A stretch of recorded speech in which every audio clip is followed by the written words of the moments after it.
Think with me here.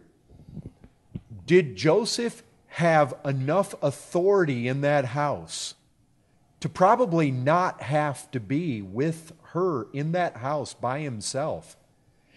You know what? I get the sense he was over all the other slaves. And if there was a duty inside that house that could have been done by another, but even if he didn't want to put another one of the slaves in that situation, he certainly was in a position where he probably could have required one of the other slaves at least to remain in that house with him. Because look, he was not ignorant.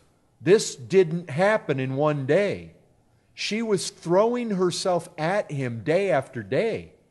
You would have thought, and I would think, that if you were put in a position of authority like he had the ability to not be in the house, or he had the ability to require some of the other servants to never leave him alone with her. I believe he had it more in his power to have avoided that situation.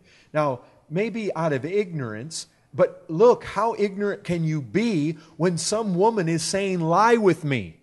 That's not even being discreet, folks.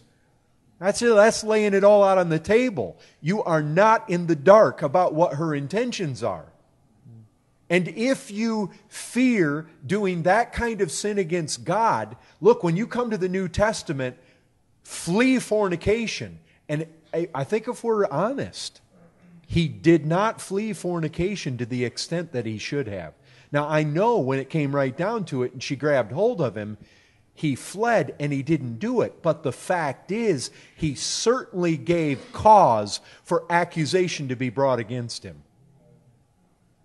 And I'll tell you, as a pastor, and I think as a Christian man as well, not just as a pastor, we need to be very careful. Because I'll tell you what, there's a devil out there looking to bring accusation against you.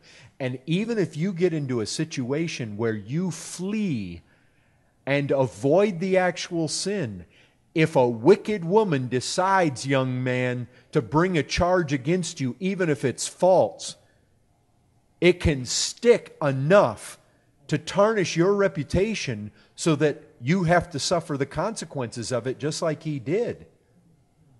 I think you need to be very careful. We need to be very, very careful.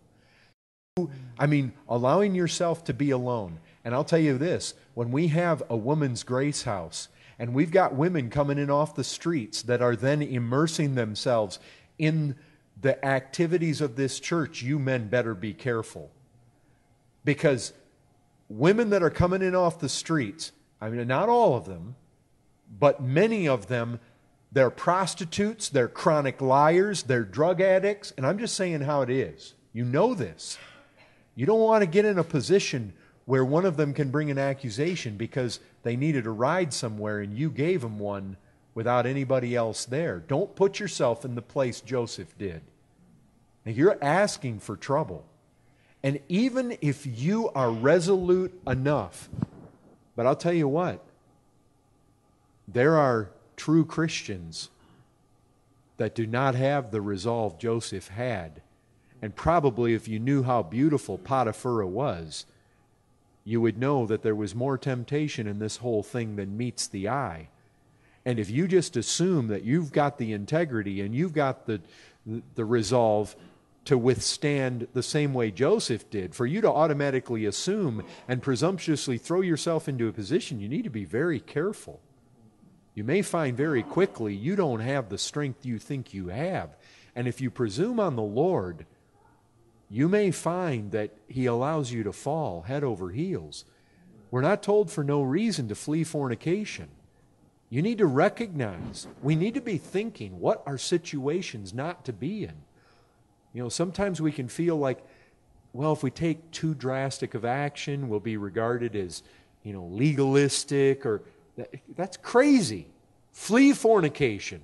Why? Because it's something you need to run from. And you need to be aware of your reputation. Having a reputation as a Christian man or a Christian woman is important. You can destroy your reputation just by an accusation, even if there isn't foundation to it. If you allow yourself to get put in a situation where an accusation can be made, where it's your word against hers, and you say, well, why would a woman do that? For the same kind of reason that Potiphar did it. And when you have a devil prowling about to seek to devour people, and can I tell you something? Men, you fall into sin, and you may think, well, God can forgive it, and undoubtedly He can. But I'll tell you this, if you think that you can play with sin and not bear the consequences of it for the rest of your life, you're crazy.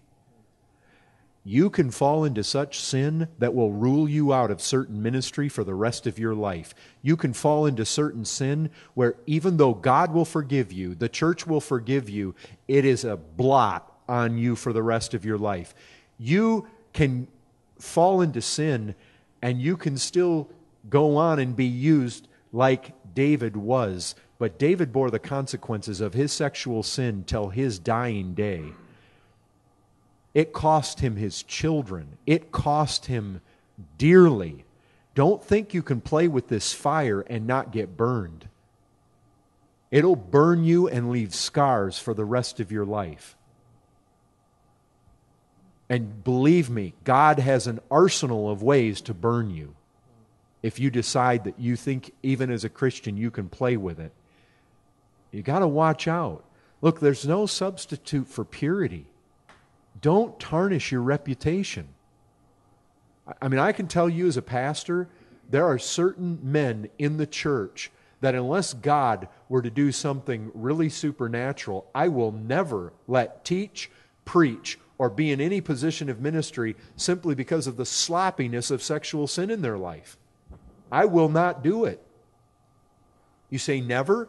Probably never. Why? Because there's standards. Look, you can fall into sin and still be a Christian. You fall into it too much, fornicators and adulterers don't inherit the kingdom of heaven. You better watch out. But there's degrees you can fall into and still be forgiven. But it destroys your testimony. And all it takes is once. Be careful. I caution you, be careful.